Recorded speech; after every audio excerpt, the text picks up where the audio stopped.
सवाल ये है कि हज़ारों साल पहले बगैर जदीद टेक्नोलॉजी और मशीनरी के इतनी बड़ी इमारत कैसे बन गई? क्या अहराम मिस्र के पीछे सिर्फ फ़िरौन की ताकत थी या फिर कुछ और राज थे?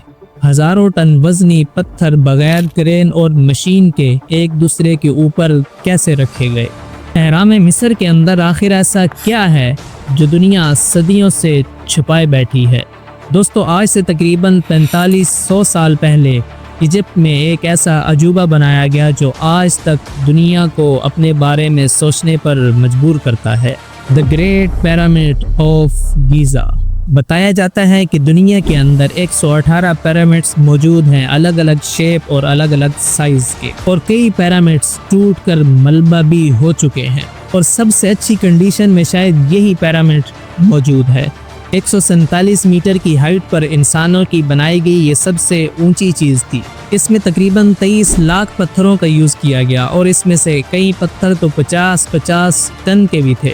इतने भारी भरकम पत्थर इसके स्ट्रक्चर में इस्तेमाल किए गए थे कि इसका वज़न 6 मिलियन टन बताया जाता है, जो कि आज के दिन की सबसे ऊंची इमारत बुर्ज खलीफा से भी ज़्यादा है। हैरानगी की बात यह है कि आखिर इनको बनाया क्यों गया, और ऐसे दौर में बनाया गया कि जिस दौर के अंदर व्हील्स तक नहीं थे, और ऐसी इमारत बना दी गई जो आज 4500 साल के बाद भी खड़ी है। इतने अरसे तक एक बिल्डिंग खड़ी है, इस अरसे में तूफान आए, बारिशें आए, गर्मी पड़ी, सब कुछ के बावजूद ये इमारत सरवाइव कर गई। हजारों साल पहले जब टूल्स तक नहीं थे तो इंच बाय इंच इन्हें लेवल कैसे किया गया, कैसे इन पत्थरों को 400 फुट की ऊंचाई पर उठाया गया और कैसे इन्हें एक्यूरेट डिग्री पर सेट किया गया, कैसे ये मुमकिन हो पाया है। आइए दोस्तों समझते हैं इस पिरामिड की मिस्ट्री आज की इस वीडियो में।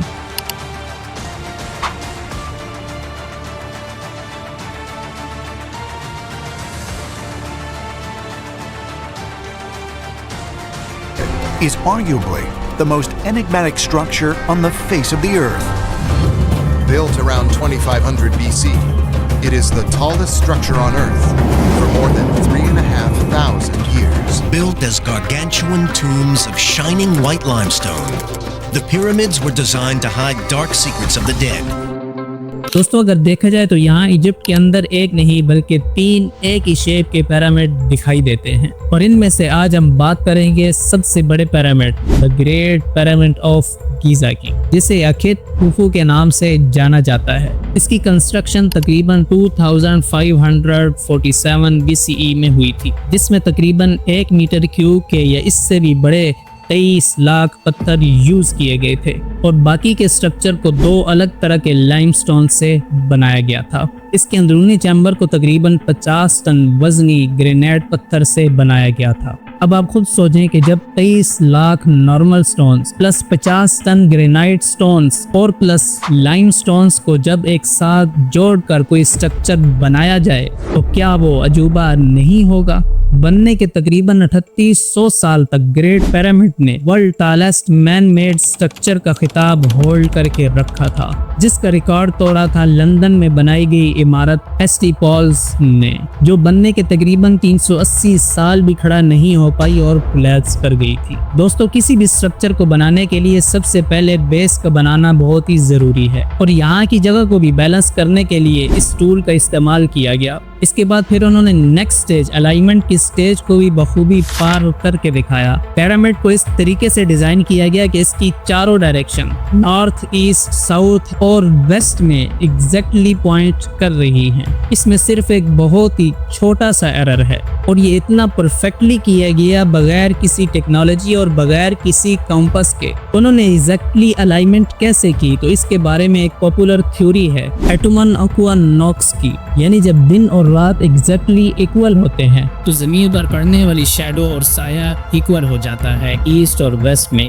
और ज़्यादातर लोगों का यही मानना है कि उन्होंने इसी का ही इस्तेमाल किया था, क्योंकि जितना एरर इनकी कैलकुलेशन में आया है उतना ही एरर इसमें भी आता है। यहाँ पर एक और थ्योरी कंस्टेलेशन की भी बताई जाती है, यानी इजिप्शियन ने आसमान में तारों को लेकर उनकी डायरेक्शन को देखकर अपने डिज़ाइन को अलाइन किया अब अगला सवाल ये है कि जो पत्थर यहाँ पर इस्तेमाल हुए वो कहाँ से आए थे। तो ज्यादातर वो आसपास के एरिया से ही लाए गए थे। ज्यादा से ज्यादा दूर ये सदर्न इजिप्शियन के रीजन से लाए गए थे, जो तकरीबन 800 किलोमीटर दूर था। सवाल ये है कि इन पत्थरों को वहाँ पर काटा कैसे गया। उस वक्त कॉपर एक कॉमन मेटल था।